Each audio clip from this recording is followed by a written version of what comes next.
Hello and welcome everyone to World Online Racing Season 20, the season of mystery.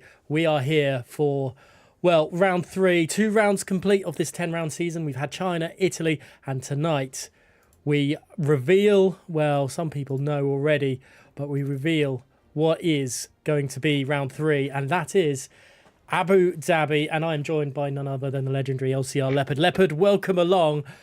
What a track for round 3. Yeah, should be a good one. Abu Dhabi, especially with the new layout, does provide some quite good racing, doesn't it now? Of course, with, Slipstream and the DRS now being as powerful as it is, should keep things nice and close, down those straights. It's a bit more, I guess you could say it's a bit more of a flow to the track now these days. And I'm sure that these drivers will, make the most of that. And hopefully, because if we do say so ourselves, I mean, I'm not sure if we're allowed to say this, but Monza, at least as far as WR Tier 1 goes, wasn't a classic, let's put it that way. It wasn't necessarily awful, just wasn't necessarily a classic. I think we'll see something a bit better this week, don't you think? Oh, certainly. Abu Dhabi, I think, since the track layouts you quite rightly mentioned, has really changed things up here. Let's have a look at a wonderful graphics for the championship right now. I'm just seeing that. Sorry.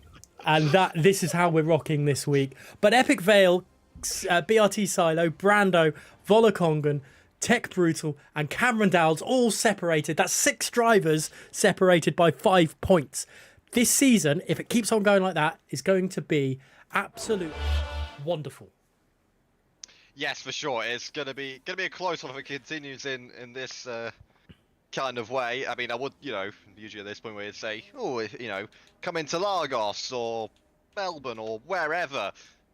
All we can say is just come round 10, wherever it may be. We don't know. Well, we have some inclination, and those, as the season goes on, obviously the possibilities become less and less for what that round's going to be, but still, it's, we don't know what round 10's going to be, or the next 6 or 7 rounds after this. So yeah, it's I'm just sorry, I just can't get over that standing graphic. Oh, it's wonderful. It's wonderful. Let's head over to trackside, because the cars are coming on to track now, and let's see who is going to be. Is that I can never pick up these colours properly because they always seem to change, or it always feels like they seem to change. It's Epic Vale, who technically is the championship leader, joint championship leader with Silo, is now heading through what is now one of the long back straights into turn 9, and we're going to see a lot of overtaking here, aren't we? Yes, for sure, and of course, down into turn 6 and 7 as well. Obviously they're going to be the 2 main, overtaking opportunities. Maybe, just maybe, you'll see something down to turn 5. I do believe the activation, there it is, or the detection zone is before turn 5. So, moves into the aren't necessarily as detrimental as they could be. There are times where you get kind of these corners, which are really, as far as the corner goes itself, really good overtaking opportunity. But then when you factor in, a massive straight afterwards, especially if it's a DRS straight, it suddenly becomes, not as viable or almost not worth it. But with the detection zone being before turn 5, as we watch Epic Vale come through here now, it does make turn 5 a bit more of a viable overtaking opportunity, knowing that, whether you get the move done or not, you're going to have DRS if you're behind going into turn 5. So turn 5 will also be an option, as well as 6 and 7, and obviously down into turn 9 as well. They're going to be your main ones. Anything else is, you're looking to get a bit creative if you have to make a move elsewhere. Yeah, let's see how the pressure stacks to Epic Vale, but actually it looks like he's going quite slow. It could be me through that little kink at before turn 9, but I could be very, very wrong. It also looks like see where he stacks up on certain angles in the light here in the dark in Abu Dhabi. It looks like he's on hard sets of tyres, not softs. But that I can assure you, it is softs. the graphic says softs. It has to be soft. Epic Vale is still pushing hard, so it must just have been the angle I saw at the time. It's 122 to start life here in qualifying. Let's have a look at Cameron Dowd, someone who has always been touted as a championship contender for the last God knows how long, but someone who is now a championship contender is TF10 Brando, who's managed to claim pole provisionally. Yeah, for the time being, first man to the 1 minute 21s, and well, pretty decent inside the 1 minute 21s as well, 1 minute 21.877. You must think with that kind of lap time this early on, as Justin also goes into 21s himself, we must be looking at somewhere around a mid 21 maybe for pole position. Owen, 1 minute 21.7 in the kick Saber, currently on board with Cameron Dowds, a couple others coming towards the line as well. There's a Ferrari about to cross the line. But here comes Cameron Dowds then, in the Aston Martin. What's it going to be? So 22 dead, puts him 2 thousandths behind Epic Vale, last week's race winner. So Cameron, obviously he was the pole man last week, wasn't he? Possibly, yeah. BRT Silo though has taken that for today. Currently, just agonising close in front of her, and yeah, I'm trying to think who was last week's pole, and it's completely Cameron, lost wasn't it? Chat, it's gotta be. Help us, please. Someone, please help us in chat as these first runs of qualifying come to an end. We've already got a couple maybe coming after their second runs as well. Yeah, Smeg confirms it was Cameron on pole. Thank you, Smeg. You utter legend. So obviously it had been Tech Brutal who got pole in Shanghai in the opening round of this season. So yeah, Cameron Dowds. I mean, look, I think last week for Cameron, obviously, again, we constantly say it. You know, we talk about Cameron a lot because we know what he can do. We know his ability, his potential, and so on. So naturally, you know, us as neutrals, us in the commentary box, and you know those anywhere else, talking about console tier 1 or the the console scene, knows what Cameron can do, and that's why there's a lot of talk about him. And one of the things we constantly say is is his qualifying. More often than not, or maybe more often than not is the wrong way of putting it, but certainly more often than he would like, lets him down. And it was why last week was almost a bit of a shock when he put it on on pole position in Monza.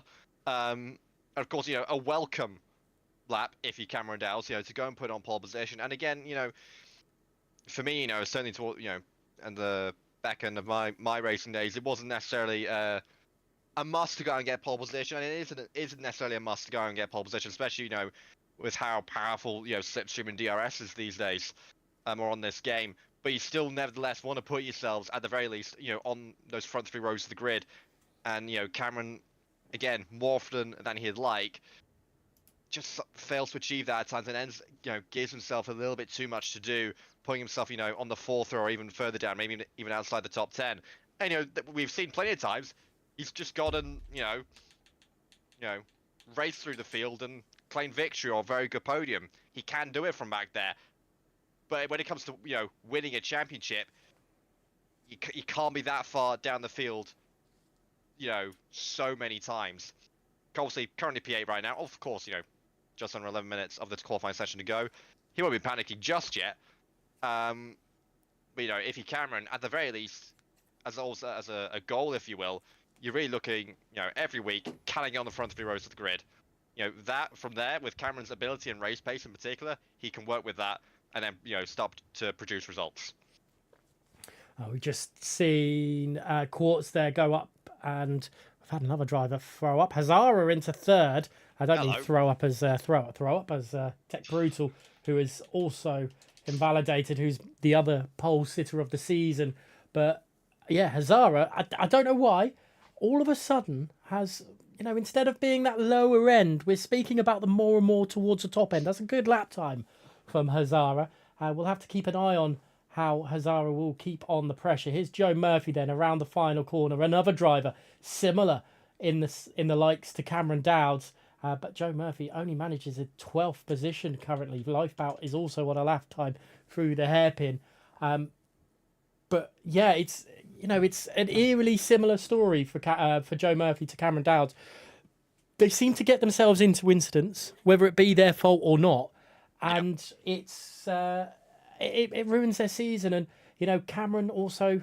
I mean, last week he got very, very unlucky, and it looked like he was going to take victory because he was flying through the field, front end wing plate damage. I remember now, and I think it was caught with maybe Shizu Oscar, or it was, I can't remember who it was, but it caught with someone. And re-looking at it, very much a racing incident between the two drivers. I know at the time I was like, oh, that maybe caught off, guard by Cameron Dowd's coming up the inside into Parabolica, but I'm not sure. But Brando, again, towards the top end of, well, he's in there for a reason. Epic Vale goes that little bit quicker than BRT Silo on this occasion, and Lifeboat decides, nope, this isn't going to be that lap. BRT Justin, whereabouts are you? You're slightly up on your lap time, Justin. Let's see if the Haas driver can continue. Yeah, a little bit shaky through that last sector, through the hotel section of 13 and 14, flies through 15, and yeah, clearly that Haas was a little bit too loose, a little bit too unpredictable through turns 13 and 14, and that lap has gone. How much was he up by, Gareth? Did you manage to catch it or not? Not. It was 0.003, 0.037. Sorry. Sorry, I'm just thinking Volakongan, who we haven't spoken about, has also had two very good races this season and is in a championship fight as well. And they're up into second place. His teammate, I believe, is on a lap time just shy of a 10th up. Yep, indeed. There we go. It's got it. Cameron Dowd's a 10th up, do you say, as he approaches the hotel section? Yeah, it was just a 10th up coming through, into Sector 2. So looks tidy. If he can keep it up, it could be something a bit higher into the top 10. Yep, here we go. Then through the final corner, 4th gear, maximum attack. Could have maybe used a little bit more road on exit.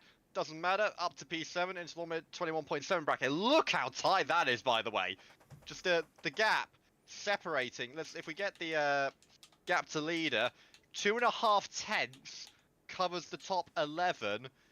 3.5 tenths near enough separates the top 14. That is mighty close. Obviously less than a tenth separating the top 4. You can throw out even more figures. 2 tenths separating the top 9, or it's 1.2 tenths separating the top 7. It is incredibly close, and just a little bit of time gain can really find yourself up a good few rows on the grid. So it's very tight at this moment in time. Of course, it's a shorter lap now. Of course, with taking out the left, right, left, and then I guess there's another left. There was another left in that, wasn't there? Through what is now turn 9. Of course, it's a chicane that has been taken out at the start of the lap.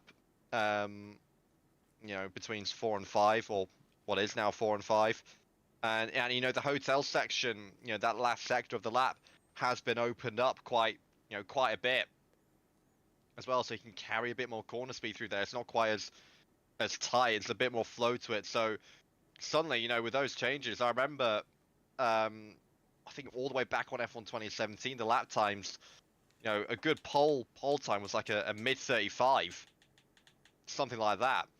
Now look at it. Now, of course, the cars maybe, not maybe, have probably gone a bit quicker now. To put that into consideration, but also, with the track layout modifications, we're looking at, as you can see, mid 21s, just under 15 seconds, and just like that, it's actually one of the quicker laps on the calendar. Yeah, it's 1 minute 20. Well, let's say 1 minute 25 a lap. It puts it up there with some real quick ones, not the likes of Austria or maybe not that kind of quick, or Canada, but still it's got some incredible pace around it, as we're on board with TF10 Dirk, who was up on the first sector and I think slightly up on the second, or quicker in the second sector. Let's see what Dirk can do. Nearly invalidates over the line. It is quicker, up into 9th place for the time being. Very, very close through it all. I think let's go on board with Tech Brutal coming through the stadium sector, yet to set the hotel sector, sorry. Stadium is in Mexico. As it looks like a little break up through, or brake dust flying through. Tech goes P3. He's had a pole position this season already, and he's up into 3rd provisionally with 4 minutes 48 remaining. One thing we did miss, Ryderdal in the Williams has gone to provisional pole himself. First man to the 1 minute 21.5s. Good lap from the Williams. Are we going to see low 21s maybe? Are we going to see a 0.4 or a 0.3 even? These times have very quickly come tumbling down from the 22 that Epic Veil set early on, or the 21A. I can't remember who set it initially. It seems like every single run, like a tenth just gets knocked off this time. So we could see 0.4s to 0.3s very quickly. In the last round of qualifying, Volkonga's on an outlap, Silo's on an outlap. I think everyone else is going to be looping back round to pit lane to fit on those last set of soft compound tyres and give it one last attack for pole position. We do have Max van der Geest, who is 0.2 of a second up on his first sector. Let's see what the second sector split time for the TF10 driver is. It's 1.4 down, so that's not going to go any quicker. Must have been a mistake. It did look kind of slow between the chicane of 6 and 7, to be honest. Oh, that's such a mere ball gone. Oscar's going slow. Epic Veil then, 121.5, pretty much dead on. The Quantum, are you on a lap time? No, you've invalidated. Let's go then to Shizu Volokongan, who is slightly up in the first sector. Yep, although I think he's a bit wide through 6 and 7. That's going to compromise, well, being wide through 6 is going to compromise his run through 7 as well. Now he just wants, well, he's got a decent exit. You'll use the overtake. Or decent traction, should I say. He'll use the overtake. Has he lost a bit of time? Yep, he has. Half tenth down now as we approach turn 9. But now this is probably the section of track where the time can be found. Or the bulk of the time, you could say, can be found through this flowing section. Into the hotel section we go. Then through turn 12. Now into 13 and 14. Under the hotel bridge. He's a bit too wide. And he'll have to come into pit lane for one last go at it. And I think with that, just that little mistake through turn 6, going a little bit too late on the brakes, will cost him. Obviously, he'll lost a bit of time through 6 as it is by going wide, but again, it would cost him through 7 as well. Not quite the exit, or the optimal exit, the optimal drive he'd have wanted. And yeah, in the end, chasing losses through the last sector, he comes into pit lane, and he'll probably just have enough time for one last go at it. Epic Veil might also just get in time for one last go at it as well. Silo deciding early is better. He's going to be the one to set the first of the final lap times, 0.1 of a second up in the second sector. Let's see how it looks as they come across the line. It is up into P3. The Williams duo there, barely separated by anything. Look how close their times are. Epic Veil deciding enough is enough and retired.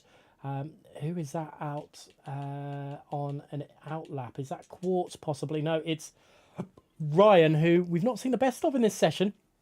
But saying that, he's only 0.3 off pole, so 3.5 off pole, which doesn't really equate to much. That's not much time at all. So let's see what the newly crowned TF10 driver, I guess you could call it, who's been driving there for a few weeks now, moving from his previous team. Let's see what TF10 Ryan can do. Yep, in the Alpine, coming through the final corner now to start a lap. Down in P16 at this moment in time, so he needs a good one, but again, only another 10th or 2, and he's right in the conversation as far as the top 10 is concerned. Right then, fourth gear through turn 1, use as much road on exit as possible, and now it is flat out through turns 2 and 3 again, keeping the run as short as possible, using as much of the track as possibly can. The curbs are flat there, so you can quite easily use the most of them. Braking just before or just after 50 meter board, gets in nice and hooked in to the apex, and now get the drive, use the overtake, DRS enabled for the Alpine. It looks like a tidy first sector so far. We'll see what he can do in turn 6 and 7. This is where Volokonga made his mistake. There's no 100 meter board now, so he's going to have to guess his braking point, and he gets it pretty nicely indeed, especially when you consider the fact he didn't have a marker board at his disposal. Now then, DRS open for the Alpine. He looks like he's got turn 6 and 7 tidy enough as it is. Let's see what his second sector split is going to be. Has he got time in his back pocket? Yes, he does. 10th and a half for the Alpine now. Flying through turn 9. Again, can he use... Ooh, maybe could use a bit more road. Don't know how violent that curb on exit is, so I'll reserve judgment on that. But now, into the final sector again, where the bulk of the time can be made. Back end maybe slight protesting, wanting to step out. Use a lot of road there, carrying a lot of corner speed. And now, it'll be flat out through turn 15. And now maximum commitment into 16 for one final corner. Maximum attack, uses enough road on exit. What's it going to be? P9 for the Alpine. Not bad for Ryan at the moment, but here's Cameron Dowds coming through the final corner. The next car to set a lap time. It is P4. It'll do. It'll do for now. Who is no? It will be Brando's up, I think. Tech Brutal across the line, slightly up, but not enough to get through. A pass. Oh well, enough to get through Cameron Dowds, but not enough to get the displace the top three. Let's go on board with another driver who's done some incredible lap times so far this session, and that is Brando coming through this final sector now into the final two corners for the McLaren driver. Le Quantum throws up into third place there. That's a good lap time for Quantum. Here comes Brando. It's only P4. Where is it's Ryder Dahl, I think, next driver to really watch for through the last corner. They're up on their second sector time by a tenth of a second. The back tyres step out. Ryder Dahl has done it by 1/10 of a second and a little bit there. Volokongan through. Can Volokongan do anything? Pull anything out? The back end steps out even more, and it's not going to be enough. Owen got a couple of tenths in his back pocket up to the line. P6 for the kick Sauber. What a lap that is, by the way, from Ryder Dahl. That is incredible. A 1:21.3. It's rare you see that kind of daylight between, first and second. I mean, I know it's only just over a tenth, but still, that's a bit of a margin, isn't it? That Ryder Dahl's managed to pull out there, and he'll be definitely, well, almost certainly, the man to beat for the race. Will look good. Themselves and Epic Vale on the front row of the grid, with Quantum in third, fourth to Brando, fifth to Silo, and in sixth, seventh to Tech, eighth to Cameron Dowd, ninth to Dirk, 10th to Lifebout, Volokonga then in 11th, Hazara 12th, Ryan 13th, Oscar, is it Oscar? Did I get that? Yeah, it is Oscar just before, and I've run out of time to get the other ones, unfortunately. But yeah, they definitely wanted to go through pretty quickly through that. Actually, we can go just quickly check the race director on this one. And then the bottom ones are here. Oscar, Justin, Max van der Geest, Quartz, Joe Murphy, not able to set a proper lap time, really, it seems like. Manlike, and then Ryan Bakar at the bottom there. The championship incredible standings once again. We can see the incredible graphics. There they are.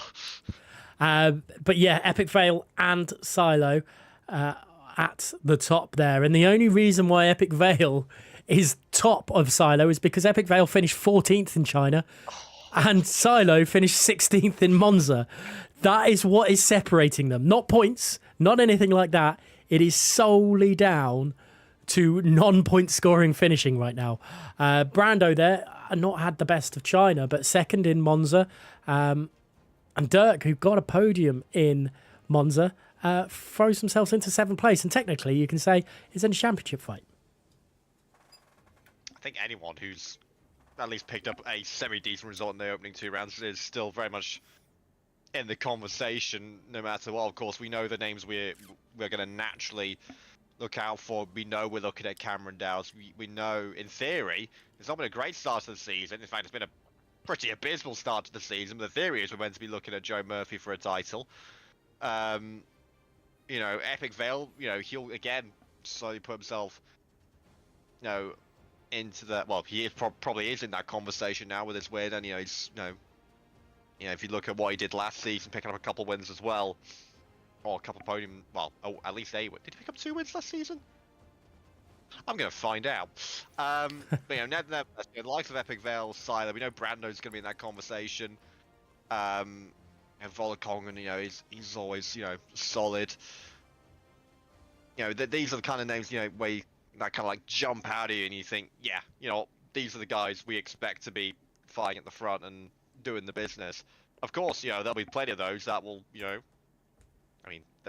whilst maybe, where am I trying to get at this? Whilst it's, still maybe, virtual and whatnot, it is, it is a game, but nevertheless, there's still heart racing drivers, and they've all got that kind of maybe I could be wrong, maybe some have a completely different approach, but most will still have that kind of almost an arrogance of say, yeah, I can do that.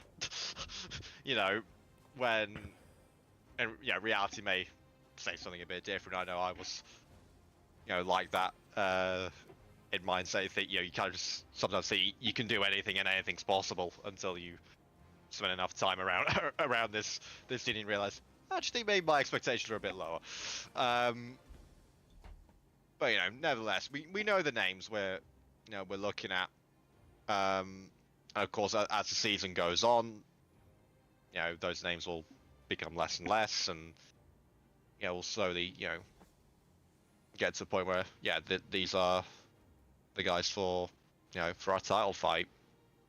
Maybe looking at last season, we knew it kind of was, you know, so the main four was, you know, was Renz, Cameron Dowes, Joe Murphy, and Gabor. You know, that we knew, you know, from about the midpoint of the season onwards, certainly, you know, these are the four drivers that we know are in the conversation, you know, without a shadow of a doubt. I know it'll get to that point again where there'll be a select few, you know, come round 5 and 6 where he's saying, yeah, it's these guys that we're looking out for. Now, last week we had a little game of what track is going to be next. We had a guest. We definitely we failed at that, didn't we? You said Miami, I said Imola. By global distance, I think I won that one, but we're not going to give any points for that. I could have been basically barring, I think 2, maybe 3. I couldn't have been further off. So now with 3 rounds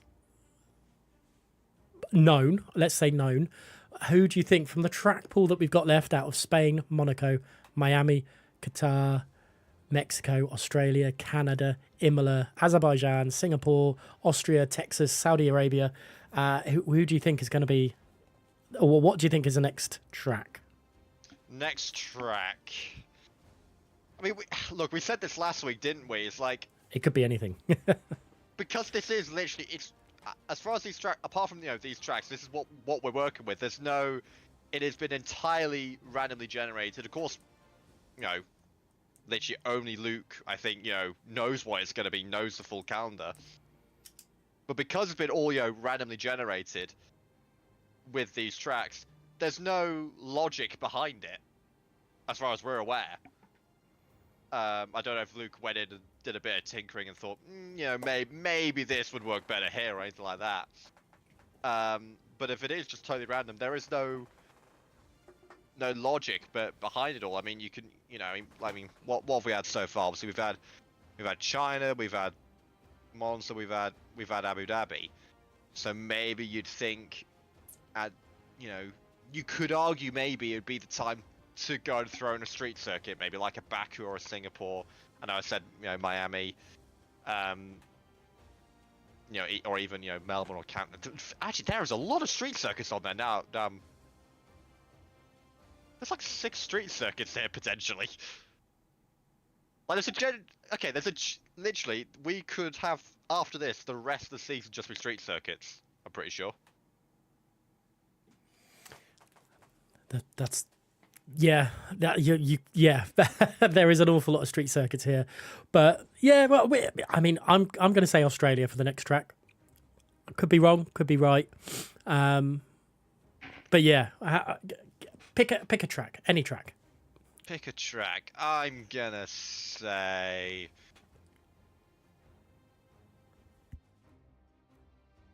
It's Baku. Excellent. We'll revert back for next week for that. You gonna write that down, or yeah, or it's all written down. Who's writing that down? I've got it written down. I've got my little. The notebook's not being done for. If one of us gets one at this season, it's gonna be limbs. for the man in question. For the other, it's gonna be devastating. It certainly will be. So the race is nearly upon us. Obviously, we've got an interesting race ahead with various possible strategies. I think this track definitely can throw up a different one. Medium softs, well, with no hards, obviously. Yeah, I just realised that. It's definitely not going to be a one-stop strategy, but you could do a medium soft soft. You said that last week. Yeah, I know. Look what everyone did, and everyone did it from early as well. They hate me. Jack, is it actually gonna? Is it actual 2-stop? I think Like, it is a is this two-stop actually this what's time. going to happen, or is one stop actually doable? I Because mean, if it's doable, then again, Abu Dhabi was one of the few tracks where maybe, I mean, from memory, it was one of the tracks where actually two stops, maybe not optimal, but certainly closer. One of the closer tracks to the, or more of a balance between the 1 and the 2. I still think the 1 was more favourable, but it was still, the 2 wasn't necessarily out of the question from memory at least. So maybe if you throw in, some extra, some extra like stipulations of not using the hards and whatnot, maybe the 2-stop is the way to go. We'll see. I mean, at the end of the day, it really depends.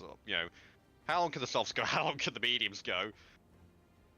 And then, what's the tire drop off? That's basically the 3 questions you're asking.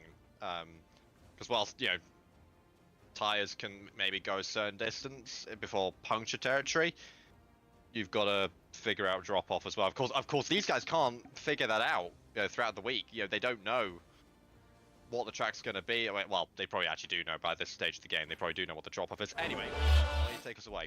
we're on 4-5 red lights here in Abu Dhabi. Round 3 of the mystery season is a go, and it looks like a pretty good start. Let's have a look at the tyre. No, not top starters through this start. Everyone's on soft. Epic Fail. He's just clipped the back end of Ryder Dahl. Into it. Here comes Brando trying to fight through. That's 3 wide through this sector. That's not going to work too well. Brando's the driver that wins out on that one with Owen trying to fight through continually. There's 4 cars pretty much trying to fight for that one position. Cars going around the outside of this hairpin of turn number 5. And my goodness me, that was an epic start from these guys. But Epic Fail. I'm surprised there's no front wing damage to that. Quantum's having a look as well. If we're going to see anything going into turn 6, not so. But oh my goodness me, there's going to be accident. There is. Owen has caused an incident and Brando's off the track and Quantum got caught in that as well. And that's allowed Ryder Dahl and Epic Fail to pull away. The 2 ETA boys are going to be absolutely loving life. The bosses at ETA are throwing a party already. They're already outside the 1 second window as everyone else just basically commits mass atrocities to each other down into turn 6 and 7.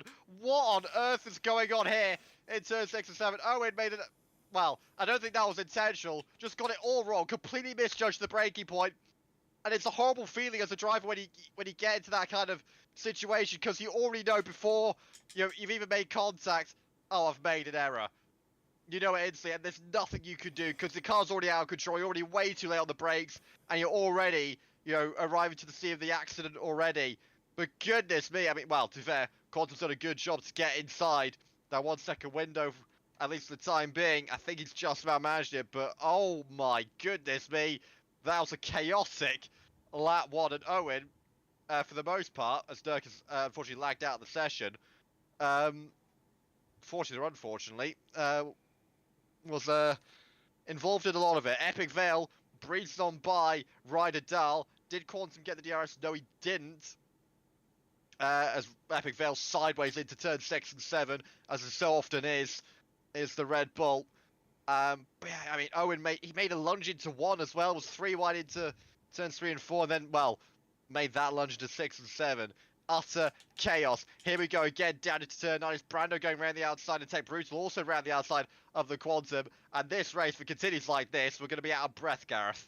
It's certainly crazy at the moment. There is damage to BRT Silo, the front end plate, or front left end plate for his RB car. RB, yeah. No, Williams. No, we'll get it right. It's a blue car. Has damage, and I wonder if who else had picked up damage through there as well. Cameron Dowds is in up a few decent places, 2 places there, so up into 6th. But he's probably seeing Brando. Brando's may have caught that second again.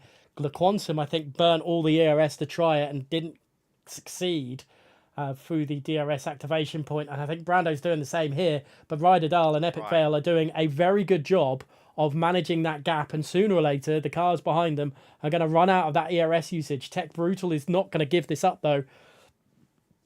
And I think they're going to, well, Tech is definitely going to try and do the same again. The two ET8 drivers will swap positions to increase that gap. But I think Tech is going to do the same. And I don't think Brando's going to fight it. Brando's allowed that to happen. It's still 1.2 seconds. And Tech and Brando will work together with this because, well, Cameron Dowds will help them because, well, they need it to get this race back into a, well, more than just a 2-horse race. Yeah, Cameron's the one with the battery at this moment in time. Epic Vale gets back past Ryadal again, using the DRS down that second kind of straight. Take Bruce to 1.2 behind. He's got a little bit of battery. What I will say is Epic Vale and Ryadal were using quite a bit of battery to also keep them at bay. Maybe not as much. Ryadal nearly to the back of his ETA counterpart, just about avoids him. But Cameron Downs is the one to look out for at this moment in time. As ever, he's the one who's managed to, climb positions and somehow sells more battery than anybody else. And how he's done it, we have no idea, but he's done it. He's in 4th place at the moment. Tech Brutal, that's why, through the final corner again. That's going to cost him valuable time, and it might just be another lap before they can get all that DRS. But I think once Cameron gets by, I'm going to say once Cameron gets by, because I think it is a matter of when, not if, the Scotsman gets by into 3rd place. I think he'll have enough pace, and he certainly has more than enough battery to close that gap and bring everyone back together. Epic Vale wide, or maybe just a bit of a late apex through turn 5 to set it all up down this back straight. Rydal will use the DRS. Hasn't got much ERS at his disposal, but he's got enough of a slipstream, and obviously the DRS will help him by. And Cameron Dowds, as predicted, breezed on by the house of Brando and Tech. Brando breezed by Tech Bruce as well. In fact, into the back of Cameron Dowds went the McLaren. And yeah, now it's down to Cameron Dowds to get within inside that 1 second window. Ryan has tumbled down the order. I think that's at least 5 positions lost there. But Brando and, well, it's the 3 of them. Brando, Cameron and Tech have all worked together well so far. Not well enough to close that 1.2 second gap. It is sticking there, but I think that's because Epic Vale and Ryder Dahl are doing everything in their power to hold station. And Cameron might be the one with that little bit extra pace to cut that gap down. It is inside a second now, and Brando and Tech will breathe a sigh of relief that they finally back into a battle for the lead of this Grand Prix. Yellow flag somewhere. That could be Dirk, I think, having issues. Lots of drivers having issues at the back of the grid. Ooh. As a penalty for Ryan Bakar there, as Shizu Oscar gets past two drivers. Quartz picks up a 10-second penalty and then retires. So something's definitely happened, and I haven't got a clue what. There's loads of drivers in the pits. I know. Which does make you think 2-stop, doesn't it? Well, it's definitely... Medium's not going to go that far. It's Abu Dhabi. I don't think the tyre's suddenly become that much better since I've stopped racing, so I'm almost certain that's going to be a 2-stop. Ryder Dahl breezed by Epic Vale, and Cameron Dowds does have DRS. So Cameron Dowds is the man to bring this train back together again, and now it's all the top 9 within one DRS train, as we have so often seen on this game. Mass DRS train for the lead of the Grand Prix. Ryder Dahl leads the way from Epic Vale. Those two at ETA have had it pretty much all their own way since Lights Out, but now they've got a massive train to contend with here on lap 5 of 29. It'll be interesting to see how many more of these guys on the softs in the top 9 decide to bail for the pit lane on this lap. Yeah, you do wonder whether it's, well, at this rate, it's not softs, mediums. It's very much soft, medium, hard. Sorry, it's soft, mediums with the way things are going. But Epic Vale, Brando, Ryder Dahl, and Tech and Volakonga all deciding to stay out another lap, pushing a little bit longer. Let's go on board with the leader of the second train, you could say, which will be Lifebout, maybe, coming through now. No, it is Lifebout. With Hazara, the two of them coming down the start-finish straight now. Obviously, the pit lane comes underneath the main track and then back up to it. But I think Lifebout might have Cameron Dowds as they come on through. This is going to be very, very tight between the two of them. It is tight. Where is Cameron Dowds? They're side by side. But surely the tyres aren't going to be warm enough. Hazara's coming in up the inside of turn 5, and that should be, let's look at it from Quantum's point of view, that should be the Mercedes up into the position, but Cameron is going to fight that, maybe use some ERS as they head down this back straight, and Lifebout is going to be a sitting duck, possibly 3 positions lost. Here we go, then Cameron Dowds round the outside, Hazara to the inside, Lifebout in the middle, and as you as he called it, he loses a couple positions. Cameron Dowd's up into 6th and does just about avoid the undercut, although bit of time lost to those that he's trying to undercut. So not ideal, but it's interesting Cameron's gone for the undercut this time. Usually he's the man to go long, go for an overcut. Maybe he's a bit, I don't know, either fed up of that or who knows what the plan is here. But Cameron's gone early to set medium compound tyres. Volokongan, the only driver now to go for a 7th lap on those soft compound tyres. We'll see what the other Aston Martin has in store strategically as the race goes on. But Rydell, Epic Vale, Tech Brutal as well, all onto a fresh set of medium compound tyres. Now we go on board with Cameron Dowds and Hazara and co to see how much of an undercut they managed to pull on those who have just pitted. Cameron weaving twice. I don't know whether. I mean, I think Cameron was very angry with a few people where in the end of that last lap because he was swerving in front of Hazara. Maybe just to get drivers to remind them that actually this is the only way they're going to get points is by working together instead of battling like crazy. But Volokongan, shades of China, spring to mind where Volokongan went longer there. Some movements in the background there. There's Le Quantum up the inside of Hazara, but not happening on this occasion. But the fighting like that will let Cameron Dowds have a little bit of a breathing room. Yeah, as much breathing room as you're going to get on this game. Half a second. That's how close it is here in Console Tier 1. Oh, God! Owens. What's happened? Epic Vale decided to torpedo up the inside. Very similar to Owen in the first lap. Just missed the breaking point. That was huge. See if I can see it again on replay. Oh my, yeah, you're not kidding. That is a lunge and a half from, well, the championship leader, Epic Vale. Again, probably just got it totally wrong, you have to assume. But yeah, that is not the one. Why is my PC doing that? Let's get back on to what's important. Volokongan has stayed out another go. Is he thinking the one stop? The Aston Martin. You wouldn't really stay out this long if you weren't, I don't think. Either that or you want some massively fresher tyres, or maybe you're looking at a soft for your last stint. I have to wait and see what Volokongan is thinking. Just under 14 seconds. That gap is going to be tumbling by, well, corner to corner. With a tyre deficit between the two. Has Epic Vale got any damage? That's the question. Well, we'll think about that in a minute, because the Quantum's up the inside of Hazara into turn 6. Owen's going to look to try and pick off the pieces after who comes off worse. If not both of them, he's got a good exit. He's breezed by the Ferrari of the Quantum, and now he's going to set his sights on the Mercedes of Hazara. Is Owen. He's looking for a podium position. He does have a penalty to his name. He's going to try and go right round the outside of Hazara. That's a brilliant move from the Kick Sauber. Precision round the outside. That is phenomenal from the Kick Sauber. Job done. Up into P3 on the road. It will be P2 on the road. Once Volokongan comes in, and he does come in, does the Aston Martin. What time will it be? Well, it'll be a medium compound tyre. There's really no doubt about it. If he puts on a hard tyre, he's getting disqualified almost certainly. The bare question to ask will be, how far behind all this is he going to be? Owen sets the fastest lap of the Grand Prix.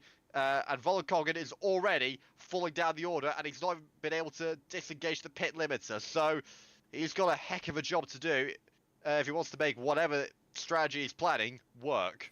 Oh, hats off to Justin there. Up the inside into turn 16 on Le Quantum. A great little camera shot as well to see that happen. But Volokongan behind Joe Murphy, who's having struggles in his own race as well. But here comes Owen then. Finally, Cameron is going to lose the lead of this Grand Prix. As is there going to be moves in the background? We won't. Lead of this train, let's say, Cameron Dowds.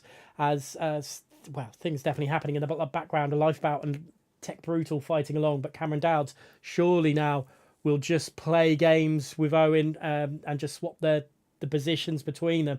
Justin again up the inside. Hello. Has he just squeezed up? What a move by Justin. He is making move nows. He thinks he's in for a chance for a victory. Indeed he is. Shades of Silverstone last season. Justin is in the mix. He fancies a piece of the podium, that's for certain. Lap 9 of 29. 20 laps to go here in the Asmarina. He's looking like he's fancying a race victory. Is the Haas driver of BRT Justin. well, he just needs to dispatch a camera down up in front, and with Owen's penalty, that will be enough. So, Justin in the mix. He fancies it. He's up for this one. Is the Haas driver of Justin, as is Hazara. Epic Vale with a bit fresher tyres is also slowly climbing his way back through the field. Ryderdal not having as much luck, although he's only got Ferrari between himself and his ETA counterpart. Now then, exiting turn 5 for the 10th time. DRS will be enabled. Can Cameron Dowse make a move again? Can he get the lead of the race back off Owen? He looks like he's shaping up to do so. Here comes the Aston Martin in the slipstream. He's got the DRS boost to the outside line. Well, he doesn't even need the inside. He's got it done before the braking zone. Are we 3 wide further back? I see, potentially. Yes, we are Tech Brutal and Brando and Lifebound doing battle for their own of the points pay positions, but Cameron Dowse back up to lead this Grand Prix.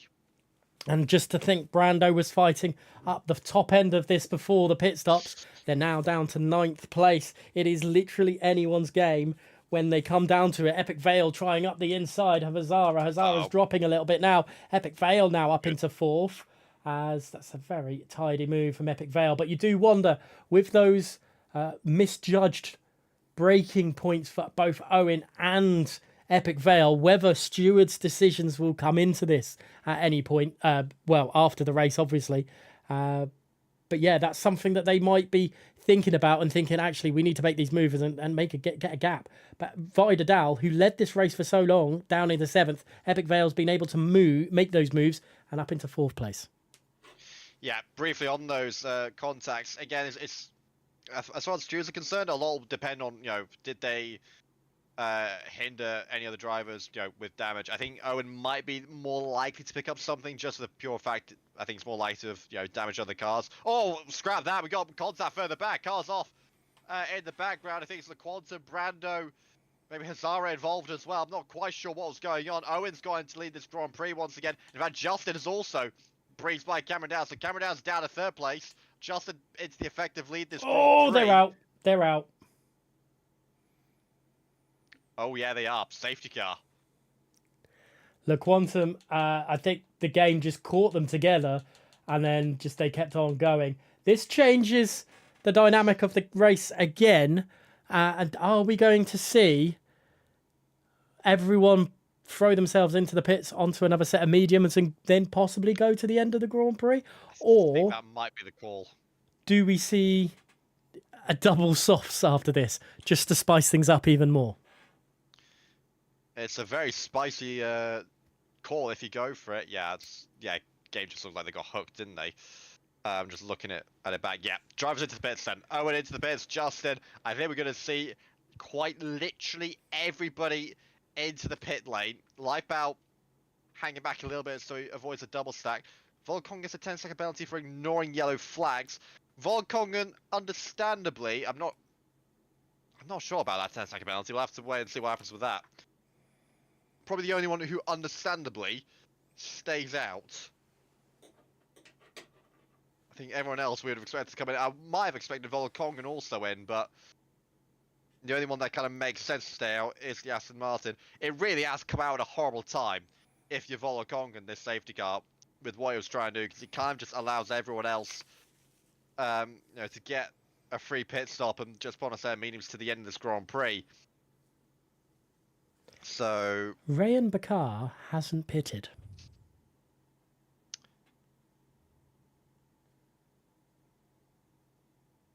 I could tell you what he's planning. I'm sorry. I don't have a clue what the idea is here. I guess. I mean, who's his teammate? Epic Vale. Only thing I can think of is where was he when the safety car came out? Let's have a brief check. Rayan Bakar, they were all behind the pit lane, but so he could have pitted. I don't get that.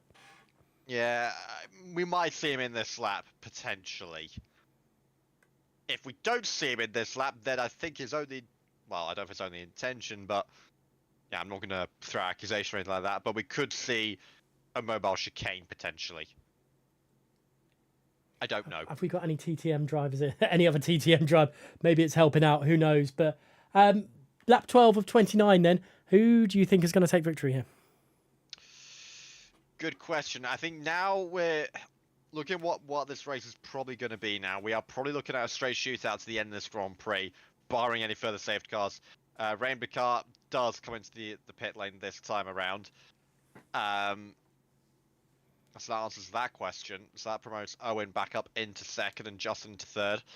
I mean, it's this kind of race that you would probably say, now the pit stops are done, he's in position, kind of points to a Cameron Downs victory, but don't you think? You know, as far as strategy, he's up there. Kind of feels, well, I guess Cameron Downs maybe things can go wrong. They kind of for some reason do half the time. But it does feel like a Cameron Downs win, for me at least. Yeah. What about you? It's got that feel, but I don't know. Owen's looked quite strong. Yeah. Justin has looked quite strong as well. And you know what? Justin's done a typical Cameron Downs. What I'd like to say, he started qualified lower down, made the moves when it had to happen, and in some incredible fashion as well. You know, up the inside of turn 16, on the round. Yeah, up the inside of turn 16 and the inside of turn 9 the lap later. It's that sort of Cameron Dowds kind of move. Yeah, for sure.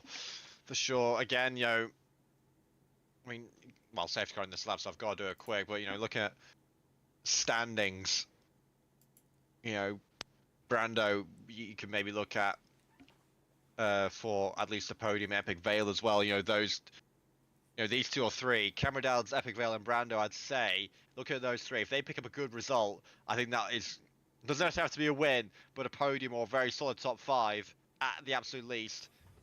But certainly a podium, that's going to put anyone of those three in a really good place to, you know, give them a solid base to challenge for the title.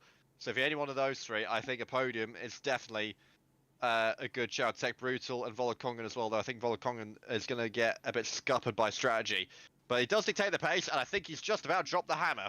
So Volakongan, lap 13 of 29, will become lap 14 of 29 when he crosses the line, leads us away here in Yas Marina. He's the only man that has stayed out on track, because he came in a lot later than everybody else. He's on 5 lap on medium tyres. Is he going to the end? Was that the plan? Who knows? He's got the worst tyres out of anybody, though, so the cards are very much stacked against the Aston Martin at this moment in time. So come through turns 3 and 4, here into turn 5 we go on the safety car restart. Any moves happening further back, and there's a McLaren and a Haas doing battle of Tech Brutal on the inside of Brando in the background. We will stick on board with Owen for the time being. He's in the slipstream. No DRS just yet, but I think Owen wants to lead this Grand Prix ASAP. He moves to the inside, does the kick Sauber. Here we go then, on the brakes, into turn 6. Is he later? Indeed he is. He's got the inside line. Job done for the Sauber of Owen. And he leads the Grand Prix once again. Let's see what BRT Justin, because Justin was looking very, very strong going into turn 5, but couldn't make the move on Owen. But this time is doing a good job rounding through turn 9, and it doesn't look like it looks like the top 4 may have had the extra pace, but Volakongan just, well, definitely doesn't have the pace, and you know, struggled from setting the. I think maybe Volakongan set the safety car restart a bit too soon, but Owen is deciding to push, and Volakongan has 2 feisty drivers behind them wanting to get past. Yep, indeed. I think Volakongan, unfortunately, is going to be a bit of a sitting duck, and that could actually prove pretty helpful if you're Owen, because you can see Owen's got way more pace. I think Volakongan, whether he likes it or not, is definitely a little bit scuppered on this strategy. If that is the kind of pace advantage Owen has at this moment in time, albeit DRS will be enabled, so we'll have that to use defensively with Volakongan. But I think that amount of tyre deficit is going to be too much to do anything with at this stage, and he is going to be a bit of a sitting duck. Here comes BRT Justin then. He's in the slipstream. He's going to use the overtake. He's going to move to the inside line. Is Astro. You've got to pick your braking point. Don't want to cringe to the side of Owen and get it all wrong. He doesn't. He plots it perfectly. Does the Haas driver, and he's up into P2. Dispatches of Volakongan. Next, I guess further down for Volakongan is his teammate Cameron Downs. Cameron Downs will be wanting to make that move as quickly as he possibly can. Same with Epic Vale. Ryder Downs got up into P6. He's now back behind his ETA counterpart Brando trying to solidify P7 as well as Tech Brutal as well. So lots to look out for. Volokongan moving aside for Cameron Downs into the hotel section. Doesn't want Cameron to be held up whatsoever. And Cameron will say thank you very much. And well, with that, Volokongan will probably be thinking, you know what, let's do Cameron another massive favour. Let's see if we can balk the two ETA guys a little bit more and maybe set Cameron free to just go and battle Owen and Justin. And as far as penalties are concerned, just Justin.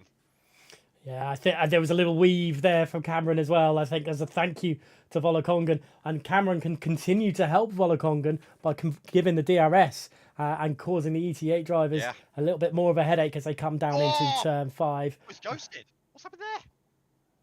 Epic Vale's lagged out. Has he? What's happened there? Did Epic Vale realise? Yes. Yeah, he has lagged out. It looked like it. I don't know. Sometimes when it happens, if you press start quick enough, you can. Oh goodness me! As I've just pressed start, get your car ghosted so you don't cause an accident. I know that was a thing in 23. I don't know if that's a thing in 24. Hopefully we get a new game soon. But here comes Cameron Dow. Oh, goodness me. Volokongan goes to the inside to try and stop Ryder Dahl from making a move. Ryder Dahl has to go to the outside but can't and gets caught up behind.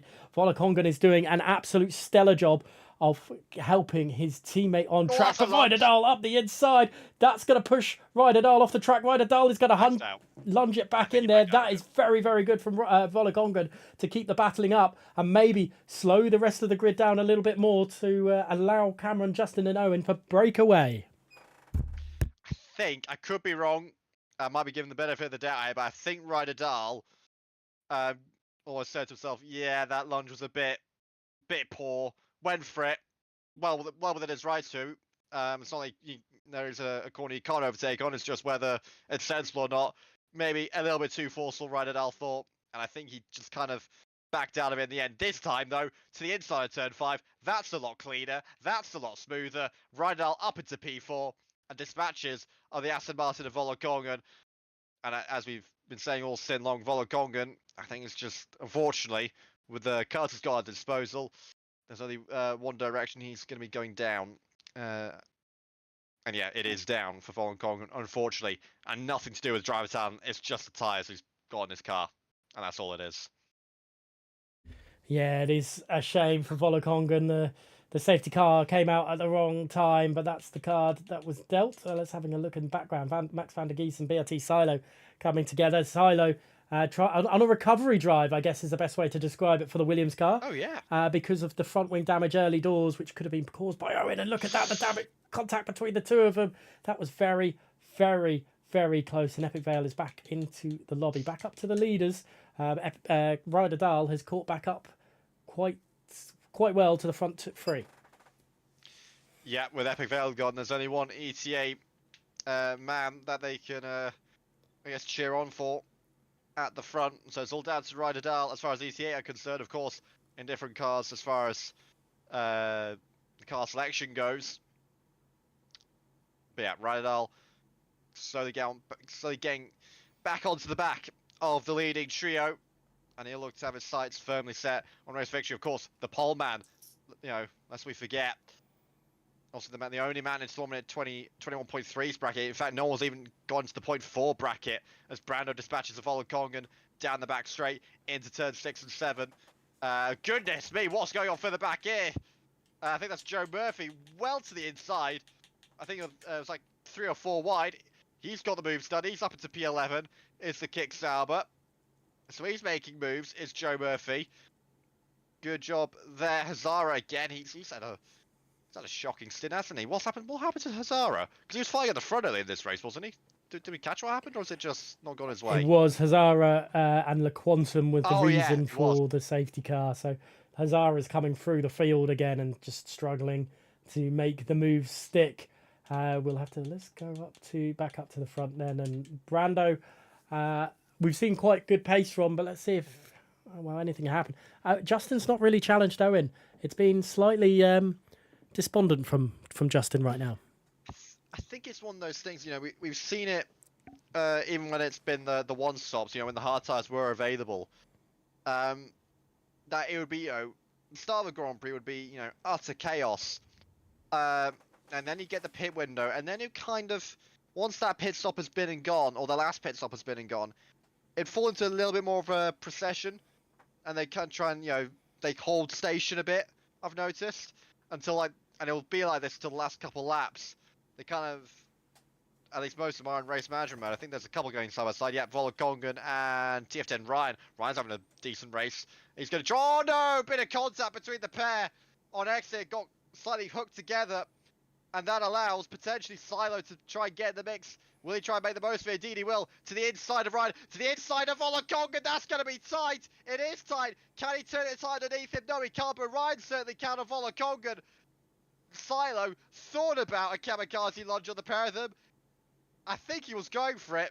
But in the end, kind of mid-corner, had enough control of the car to kind of back out of it.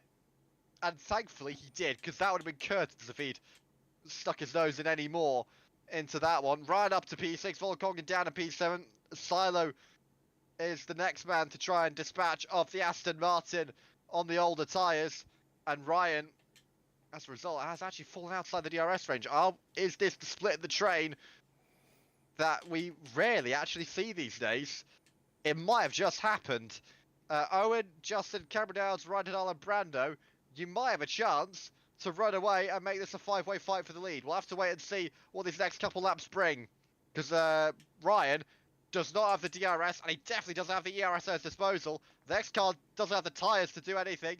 So it's going to be down to BRC Silo to try and make any moves. Silo dispatches of Volokongan. Tech Brutal and Lifebound also going to want to get by the Aston Martin. Lifebound stuffs up the inside into turn 6 and 7. Good move for the McLaren. Tech Brutal's going to get balked on exit. But now he'll have the drive, he'll have the ERS, he'll have the battery to dispatch of the Aston Martin. Joe Murphy will be next to try and get round Volokongan. He's a sitting duck, the poor man. Round the outside goes Joe Murphy. Is he going to dispatch a Tech Brutal as well? Not quite. Not enough grip, not enough drive for the kickstart. But Tech Brutal up to P9, Joe Murphy up to P10, Volokongan down to P11. Silo has dispatched of Ryan in the meantime amongst all that as well. So now Silo has to get a move on and try and bridge that gap to the top 5. We'll wait and see how it will all pan down for those guys as we're just on board with Joe Murphy. It's 1.1 seconds between Silo and Brando. Let's go on the back end of this top 5 train, because don't please ignore the safety car sign that is out. We've had the safety car 9 laps ago now. It's been quite a while. And you do wonder if any of these cars, I mean, we saw punctures in China. We do wonder if any more punctures can be a thing. Or we know, well, enough about that. If they're going to the end, it could be puncture territory. Let's just say. We'll leave it at that. Joe Murphy dispatches of Tech Brutal. Lifebound trying to get by Ryan. Silo hasn't been able to quite yet get within range. Oh no, he has scrapped that. He has done it. He's got it done. Silo inside DRS range. Cameron Downs looks to put a bit of pressure on Justin. It looks like he's up to the inside. It's Cameron Downs of BRC Justin into turn 9. He might be able to get Owen in the process as well. Is he going to be 2 for 1? Can he get it done? No, Justin used the ERS. He wants to try and keep all that P number 2, and he does just that. Justin using the battery on the run to the hotel section to keep Cameron Downs at bay. But Cameron Downs showing his hand. He wants to get past Justin. He nearly managed to turn it tight through turn 9, but couldn't quite get it done.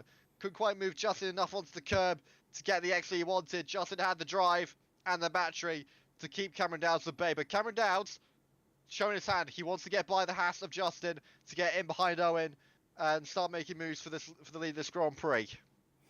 I wonder if we're going to see DRS games being played into this one, because you ideally want to be behind exiting turn 7 on the final lap to get the to get the DRS to then overtake into turn 9, and then effectively the race should be yours. But that's never how it works. WOR is no different from any other league or even real life F1. But here we go. The first 5. It looked like they were going to go try and do 5 wide. But there is Ryder Dahl and Cameron Dowds fighting away. Cameron didn't want the attack from behind, but I don't think he had a choice in the matter. And Cameron is dropped down to 4th place, and he has to quickly snip in front of the McLaren to ensure that Brando doesn't get a good run at it. Here comes Justin up the inside, and Cameron is going to go around the outside of turn 9. I don't think that's the most optimal line. Oh, Ryder and Dahl. here it goes. Ryder Dahl has lost the position. Justin. Oh, Cameron is being caught. Cameron is out. No, he's not. He's still going. But Ryder Dahl, I would hazard a guess, was at fault for that one. We'd have to watch it back. I'll try and rewind the stream to watch it back myself. Goodness me, they just got... It looked like an innocent racing incident, from my point of view at least, to start with. But yeah, they just got slightly glued together again. It can so easily happen. They were going at it, hammer and tongs. It became pass or be passed almost, didn't it? Into that section. It was really hotting up. And Cameron Downs, unfortunately, yeah, just one of those unfortunate things. Maybe a bit of lag potentially involved as well. Can't discount that one between the two. But yeah, Cameron Downs, the unfortunate victim, has spun round down a P10. I think he's come away unscathed as far as any car damage is concerned. So provided he does get back within DRS, although he's lost some position to Tech Brutal, he will have at least a shot of recovering some of those positions. But yeah, Ryder Dahl maybe potentially more at fault than initially, at least from what I saw, than it looked. It does bring Silo into play. It does obviously drop Cameron Downs out of the equation. Obviously, Ryder Dahl will have a shout. Brando will have a shout.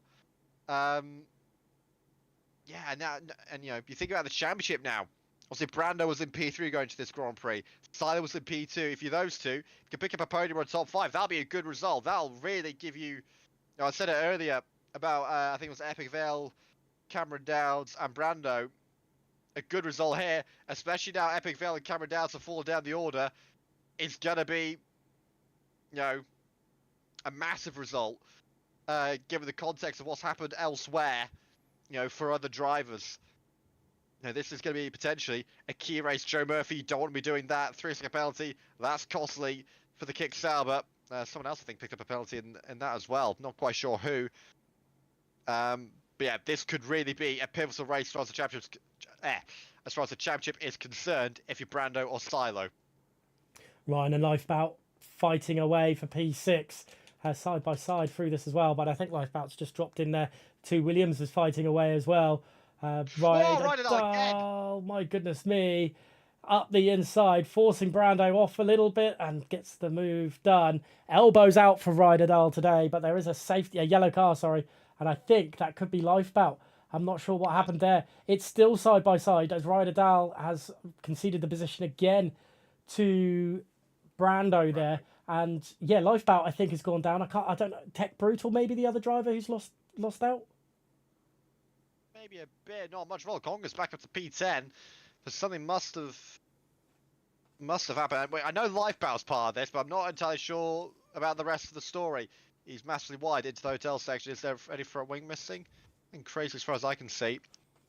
Either way, this race has flown by, hasn't it? Lap 25, 29. We're getting into the real crunch stage of this Grand Prix. Owen, still on track, leads the way. Has a 3-second penalty to his name. Potentially more if we consider what happened on lap 1.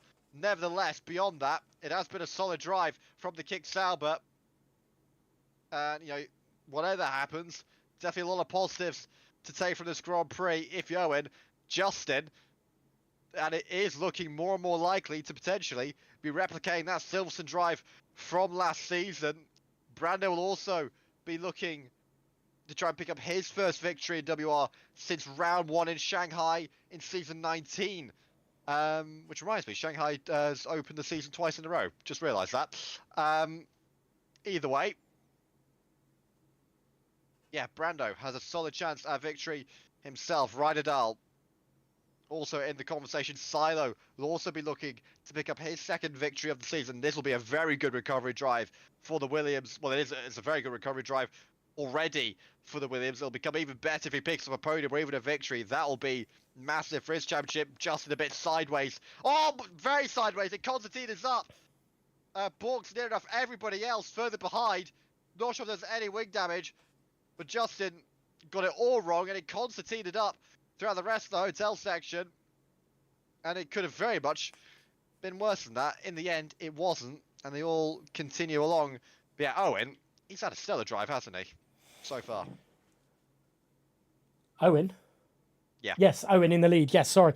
I'm just kind of taking Owen out of the picture because of the 3-second time penalty. Yeah. I'm just looking at Justin and thinking, well, Justin's got this. Well, as long as he keeps it clean, he's got it in the ban. But goes a little bit to the inside.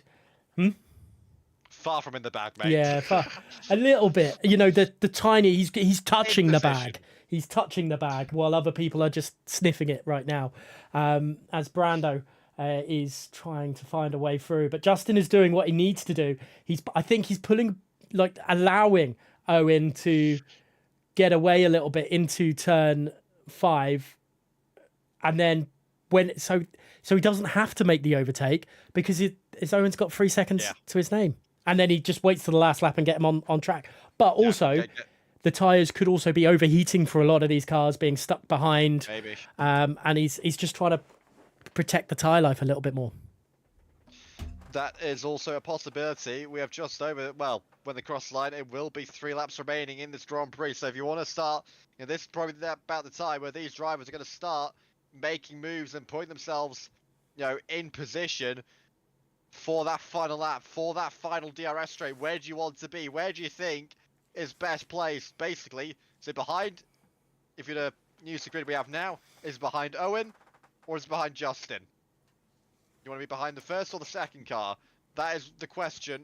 Where do you want to be? I think anywhere further behind is too much to make up on that last straight. We'll have to wait and see. Ray Bacar's had a solid recovery drive himself. He's trying to dispatch of Joe Murphy. That's tight down the back straight. Nearly hooking wheels like Rydell and Cameron Downs did. They're 3 or 4 wide, potentially down into turn 1 as well. Who's making moves here? Rydell, aggressive as ever, to the inside. He's looking to dispatch of 2 cars. He's dispatched of Brando. Can he dispatch of BRC Justin? Rydell wanting to make his move. I think he's going to go for the lead. Grand Prix switches to the inside last minute. That's incredible from the Williams to the inside. Goes Rydell. Justin to the outside. It has kicked off. Owen's defense of the lead has unraveled, and now Justin and Rydell going to battle into the hotel section. Who's going to be braver on the brakes between the pair of them? Owen has the inside for now, but he doesn't want the lead, I don't think. Owen gets slightly balked. He gets even more balked. There's contact further back between Silo and Owen as well. Rydell's in to lead this Grand Prix. Incredible stuff here at Yas Marina. 2 laps remain here in round 3 of this mystery season. Who is going to come out on top? It's anybody's guess. You could argue it's going to come from one of these top 4, though. Yeah, well, all it takes is one little incident, and there's a retirement there for Epic Vale. They will not be leading the championship at the end of this one, I don't think.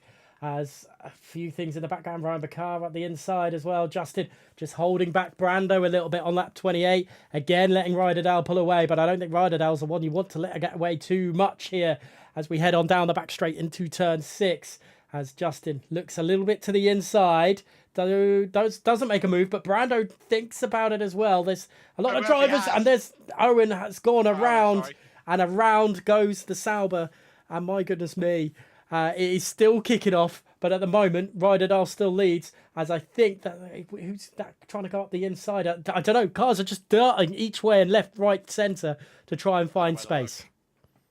Yeah, don't know where to look. It has now become the classic pass or be passed. Cameron Downs back in the mix, by the way. He's up to P8. He's been set for a P5 at this rate. It's the Aston Martin. Potentially even more on further student inquiries and penalties. Right then, just over a lap remains here in Yas Marina. Who's going to come out on top then? I think we're set for a chaotic one here, Gareth. It's going to be utterly bonkers, this final lap. Yeah. No one really has an idea who's going to do what where. Justin doesn't want to be thinking about defending, and there's a little bit of contact again from Brando. Justin just, I don't know, just doesn't seem to have the pace as he did early on. There's a softs. Early on in the mediums, actually, as they keep on coming down into turn 5 now to the inside. Nothing to it, but does Brando go late on the brake? I'll tell you who does. It's Tatum Bakar. He's gone for it. Brando's still trying to go for it. They're fighting away, squabbling down the back straight, and Rydell still leads this one for the time being, but Here comes Brando and Justin. Do either of them make the move into turn 6? I don't think it's a wise idea for them to do it. Brando looks up the inside of Justin, and I don't think that's a good idea for Brando. They're going to lose places here. They're going to let Ryder Dahl run away with the lead while they squabble over second place. Ryder Dahl surely got this one in the bag, but into turn 9, it is going to be absolute bedlam for all these drivers. There's surely going to be an accident, but somehow they keep it all relatively clean through it all. Yeah, but there goes someone. I think that's Joe Murphy in the background.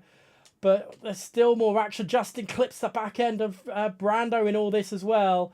But we'll go on board with Ryder Dahl. Actually, no, let's not. Let's go on board with Justin because we've seen him make moves into turn 16. Can he do it again? Let's wait and see. I don't think there's going to be enough. Unfortunately, there isn't. There is a Sauber going round in the background. It's Ryder Dahl that takes victory in the end with Brando in second and Justin in third. But there's definitely going to be stewards' inquiries on this one. You think? It is... Yeah, stewards, you're going to be busy, I'm afraid. You're going to have your work cut out on this one. But it's Ryder Dahl, who at the very least provisionally times it to perfection, got the race lead when he wanted it. And you could argue, you know, it's all well and good playing for that, you know, the DRS right at the end. But sometimes you kind of just have to go with it and just make the move when you can. Because you put... You know, in this situation, you leave yourself vulnerable, and that's what Justin did. He left himself vulnerable for a move from Brando, because Brando again was in the same position as Justin was. You know, it's kind of, you know, pass or be passed. You know, if Brando doesn't make the move on Justin, he probably gets passed by others, you know, behind him. So he has to make the move. He had to, you know, well, try to make the move. Did make the move. Did Brando, and in the end, the squabbling. You know, just allowed Ryder Dahl to, you know, go away scot-free down into turn 9 and get the job done. So the pole man gets it done and wins the Abu Dhabi Grand Prix. Yeah, he does. Let's quickly run down the order if I can get it through. Let's Ryder Dahl, Brando, Justin, Silo, Ryan, Cameron Dowds, man like Ryan Bakar, Max van der Giesen, Hazara in the points. Then it's Tex, Volokongen, Joe Murphy, Owen, Epic Vale, Lifebout, Le Quantum, Oscar, Dirk, and Quartz. Some of those definitely didn't finish this race, which is unfortunate through it all. Let's look at that screen. Let's have a look at that one for now. And this is the season calendar. My goodness me, I don't think we're going to have people looking in the chat. I don't think we're going to have anyone waiting for interviews for this week. But Abu Dhabi, round 3, my goodness me, that was absolute hell. Bedlam. Absolute bedlam. Yeah. Yeah, utter bedlam is the way to describe it. Yeah, it definitely has kicked off in the Discord. What else is new, eh? Welcome to League Racing. But yeah, that was a very dramatic Abu Dhabi Grand Prix. Round 3 is done. I expect... That is season 19 spreadsheet. I expect Brando's going to be the one leading the way when the standings come out. So the McLaren, the man that's been consistent, his second podium of the season, potentially looking like the man in form, and maybe he can go all the way this time and claim the title. He's definitely been, as far as the first 3 rounds are concerned, the most consistent. Yeah, absolute crazy stuff here tonight. Driver of the day? Can I ask that? Oh, I don't know. Well, yeah, I mean, yeah, driver of the day. I mean, Silo made a good recovery. Ray McCarr, despite the penalty, also made an incredible recovery. I think that's who the game gave it to. You know, Joe Murphy got up there in the end as well. Although he picked up a massive penalty towards the end, so we'll have to wait and see what on earth occurs. Yeah, Silo, good recovery up into P4. Ryan again, solid in P5. I want to give a shout out to Manlike up in P7. That's a very good result for the Ferrari. I also don't think we spoke about him once in that race. No, we really didn't. And he's ended up with with P7. Didn't make the first round of Shanghai. DNF in Monza. If I look at the season 19 spreadsheet, if I'm not mistaken, yeah, second in the standings last season in Tier 2, losing out to Max van der Geest. That is a very solid drive from man like in the Ferrari to get up to P7. So yeah, we'll give man like a bit of a shout, and I'll give him my drive of the day. Fair enough. Not a bad shout there. And yeah, great recovery from Silo. I think there's a few interesting ones through that. I mean, Justin tried his best to do his, to do what he did, and, made some interesting overtakes early doors. Same with Cameron Dowds, even though that incident with... That's a good recovery. I mean, Cameron, very good recovery and some awesome overtakes through it as well. But it's just one of those races, I think, here tonight that just let's just end it with, it's just one of those races. It's been absolutely crazy this week. We've got two more rounds before break week, I think. And we don't know what it is. It's mystery round season. But yeah, what a way for the Abu Dhabi Grand Prix to take place. It's been pretty crazy, to be perfectly honest. But would we have it any other way? I don't know, Leopard. No, I mean, look, let's face it. If you have to pick between utter bedlam like this, or, well, let's face it, utterly boring whatever, I think we lean this way, don't we? I think so. Thank you so much for filling in for the season and last season, being alongside me in the commentary box is what I wanted to say, but my brain just didn't want to put it together. But it's been an absolute crazy race, Leopard, and we will see. Well, we see each other. Well, we will see all you guys next week, and we'll see each other next week as well. Thank you so much for watching, and we'll catch you in the next one.